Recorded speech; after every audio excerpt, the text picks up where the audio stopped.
Assalamualaikum warahmatullahi wabarakatuh. Perkenalkan, gue Muhammad Alwi Saman di sini sebagai host. Dalam podcast ini, gue mengundang dua narasumber yang bakalan nemenin kita pada podcast ini. Ini dia Bang Indra dan Bang Noval. Nah, di sini kami akan membahas tentang komunikasi pemasaran.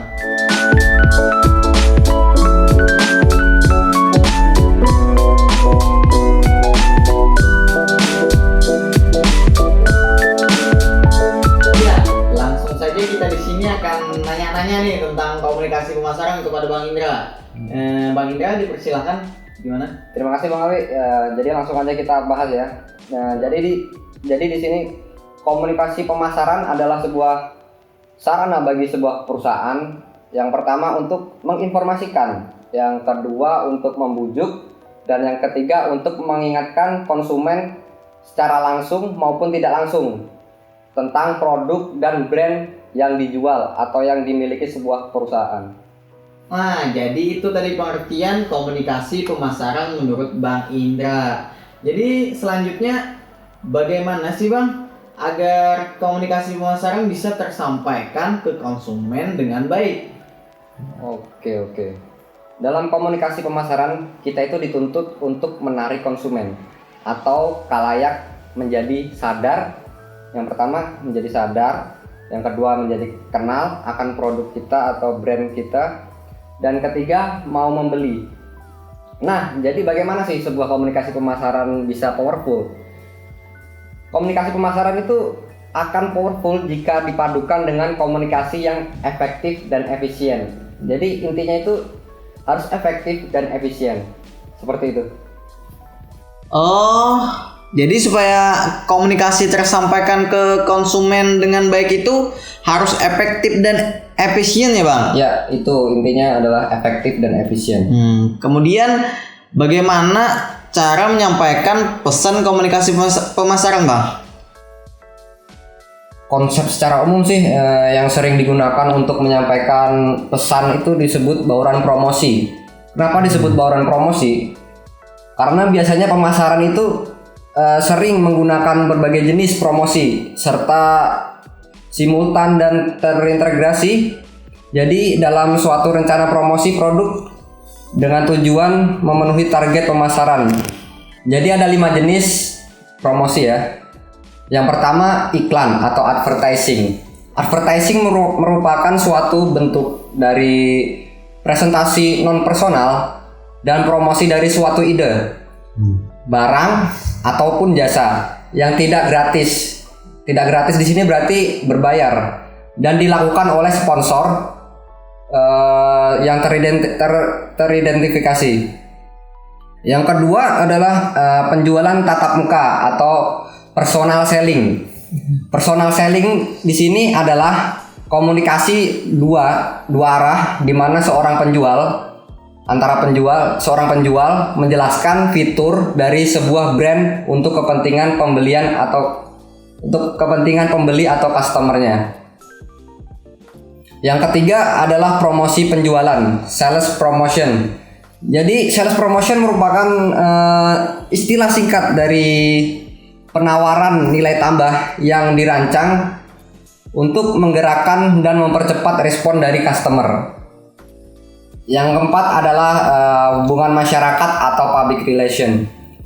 Public relation di sini sebaiknya dilakukan perusahaan untuk mempromosikan dan melindungi citra perusahaan serta produk dan jasanya. Yang kelima adalah pemasaran langsung atau direct marketing.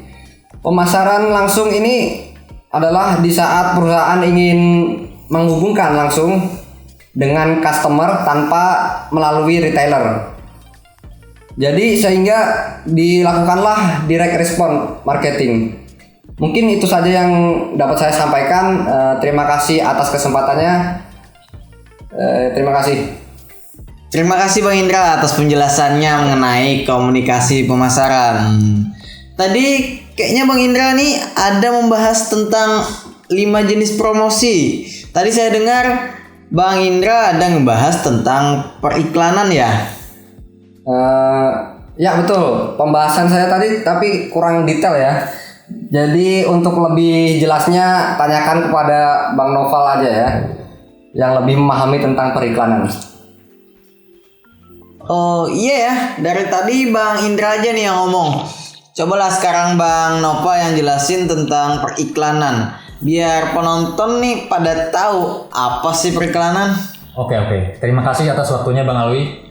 Jadi sekarang saya akan menjelaskan mengenai pengertian periklanan. Jadi periklanan itu merupakan salah satu alat yang paling umum digunakan oleh perusahaan untuk mengarahkan komunikasi persuasif pada pembeli sasaran dan masyarakat. Nah, periklanan adalah bagian dari kehidupan modern seperti saat ini, yaitu revolusi industri 4.0, di mana kehidupan dunia modern saat ini sangat tergantung pada iklan. Oh, jadi itu tadi pengertian periklanan menurut Bang Nova ya. Perusahaan itu gak akan dikenal oleh orang banyak kalau tidak ada iklan ya Bang. Jadi iklan itu sangat berpengaruh gitu. Ya, betul sekali Bang Alwi. Jadi sekarang menurut Bang Nova nih, fungsi dari periklanan itu apa sih?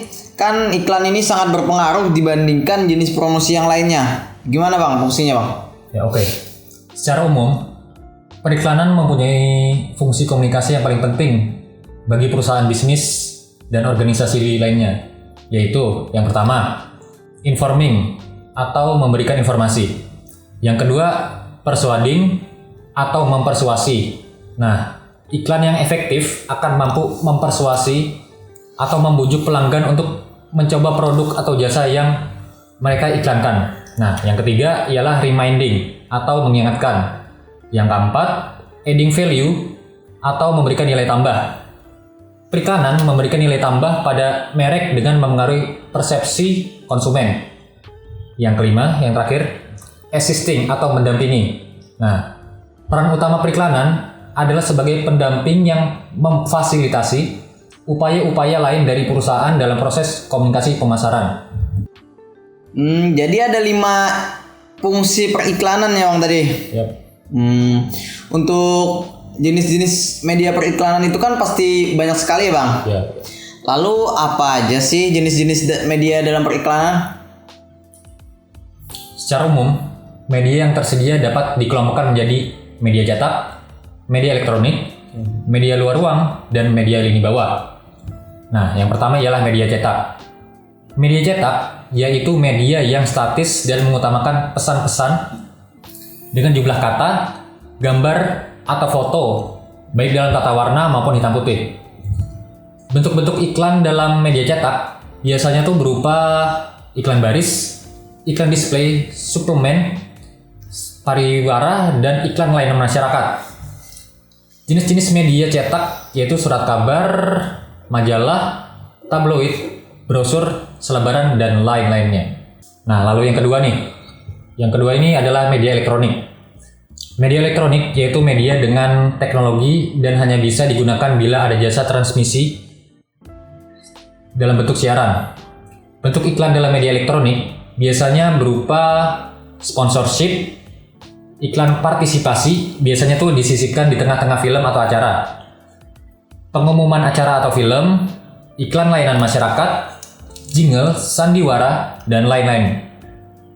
Jenis iklan pada media elektronik yaitu televisi, radio, internet, dan sebagainya. Lalu yang ketiga nih. Yang ketiga nih adalah media luar ruang.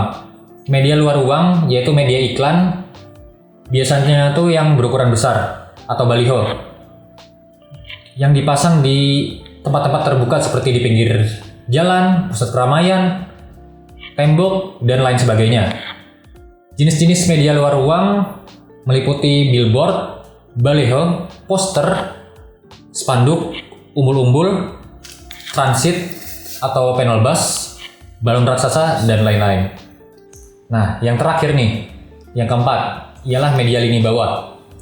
Media lini bawah yaitu media-media yang digunakan untuk mengiklankan suatu produk. Umumnya ada 4 macam media yang digunakan dalam media ini, yaitu pemeran, direct mail, point of purchase, merchandising scenes, dan kalender. Ya, itu saja. Oh, jadi ada 4 media periklanan ya Bang? Ya. Pasti setiap media periklanan itu kan ada kelebihan dan kekurangannya masing-masing tuh. Iya. Apa saja sih kelebihan dan kekurangan dari masing-masing media pada periklanan itu? Nah, jadi di setiap media dalam periklanan itu terdapat kelebihan serta kekurangannya masing-masing. Nah, dalam salah satu media yaitu televisi memiliki kelebihan yaitu untuk liputan pemasaran massal yang baik, biaya rendah perpaparan, menggabungkan pandangan, suara, dan gerakan, serta menarik secara audio dan visual. Lalu ada kekurangannya. Televisi memiliki keterbatasan antara lain biaya absolut tinggi, kerumunan tinggi, paparan hanya sekitar, selektivitas pemirsa kurang. Lalu yang kedua ialah surat kabar. Surat kabar memiliki kelebihan yaitu fleksibilitas, ketepatan waktu, liputan pasar lokal yang baik, penerimaan luas, serta tingkat kepercayaan yang tinggi. Lalu kekurangannya ialah memiliki keterbatasan antara lain umur pendek, kualitas reproduksi buruk, sedikit membaca selain pembelinya. Yang ketiga ialah surat langsung. Kelebihan dari surat langsung ialah selektivitas dari pemirsa tinggi, fleksibilitas, tidak ada kompetisi iklan dalam media yang sama, serta memungkinkan adanya personalisasi. Nah, untuk kekurangan sendiri, surat kabar langsung memiliki keterbatasan yaitu biaya per paparan yang cukup tinggi. Untuk yang keempat ialah majalah. Majalah memiliki kelebihan yaitu selektivitas geografis dan demografis yang tinggi, kredibilitas dan prestise reproduksi kualitas tinggi, umur panjang, dan banyak pembaca selain pembelinya.